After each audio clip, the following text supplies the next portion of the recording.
तो चलिए आज बात करते हैं एक ऐसी कहानी की, एक ऐसी पुरानी हवेली की जिसके अंदर गहरे राज दफन हैं।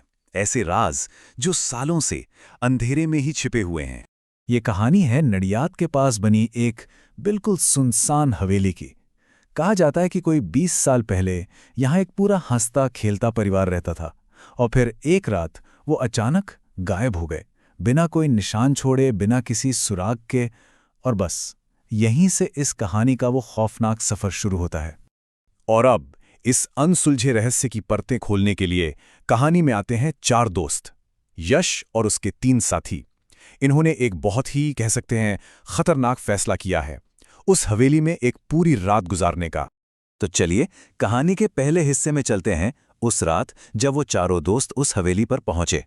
सोचिए माहौल पहले से कितना डरावना होगा, और उन्हें इस बात का जरा भी अंदाजा नहीं था कि ये एक रात उनकी पूरी जिंदगी हमेशा के लिए बदलने वाली है। तो जब वो लोग वहां पहुंचे, उन्होंने देखा कि हवेली का वो भारी भरकम बड़ा सा दरवाजा पूरी तरह बंद नहीं था। वो थोड़ा सा खुला हुआ था, और ये अपने आप में ही एक बहुत अजीब, बहुत डरावना इशारा था। वो आधा खुला दरवाज़ा ऐसा लग रहा था जैसे कोई दावत दे रहा हो, जैसे मानो अंदर कोई है जो बस उन्हीं का इंतजार कर रहा था। और फिर जैसे ही वो चारों अंदर कदम रखते हैं, बस वहीं से कहानी पूरी तरह पलट जाती है। अब वो सिर्फ बाहर की दुनिया से नहीं कटे थे, बल्कि हर तरह की सुरक्षा की भावना से भी कट चुके थे। उनके अंदर जाते ही अचानक कहीं से ठंडी हवा का एक तेज झोंका आया और धड़ाम, दरवाजा जोर से बंद हो गया। बस अब वो चारों उस हवेली में कैद थे। चारों के दिल में तो जैसे खौफ बैठ गया। उनमें से एक ने हिम्मत करके कांपती हुई आवाज में पूछा, ये किसने बंद किया? पर जवाब में सिर्फ और सिर्फ खामोशी थी।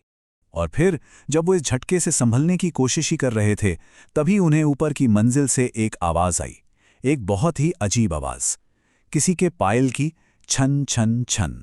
और इस आवाज ने उस खामोशी को और भी ज्यादा भयानक बना दिया था। अब यश हिम्मत जुटाता है और सीढ़ियों की तरफ बढ़ता है। और कमाल की बात यह है कि जैसे जैसे वो ऊपर चढ़ता है, पायल की वो आवाज और भी साफ और तेज होती जाती है। ऐसा लग रहा था जैसे कोई जानबूझकर उन्हें ऊपर बुला रहा हो। अब कहानी अपने सबसे खौफनाक मोड़ पर आ चुकी है। वो पल जब उन दोस्तों का सामना उस चीज से होता है जिसके लिए वो बिल्कुल भी तैयार नहीं थे। ये कहानी का सबसे ज्यादा तनाव भरा हिस्सा है। तो जब वो लोग ऊपर पहुंचे, उन्होंने देखा कि एक कमरे में एक छोटी सी लड़की खड़ी है।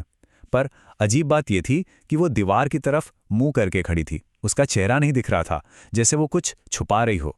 यश ने अपनी सारी घबराहट को समेटकर पूछा, कौन हो तुम? ये वो पल था जब उन्होंने उस अनजाने खौफ से सीधे सीधे बात करने की हिम्मत की थी। और फिर वो लड़की बहुत धीरे धीरे उनकी तरफ मुड़ती है, और वो देखते हैं कि उसका कोई चेहरा ही नहीं था। जहां पर चेहरा होना चाहिए, वहां सिर्फ एक काला, गहरा सूनापन था। और बस ठीक उसी पल हवेली की सारी लाइटें चली गईं। चारों तरफ घुप अंधेरा छा गया, और उस अंधेरे में सिर्फ और सिर्फ उन दोस्तों की चीखें गूंज रही थीं।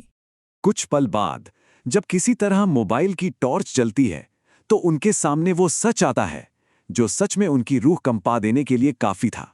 जैसे ही रोशनी हुई, वो लड़की गायब थी।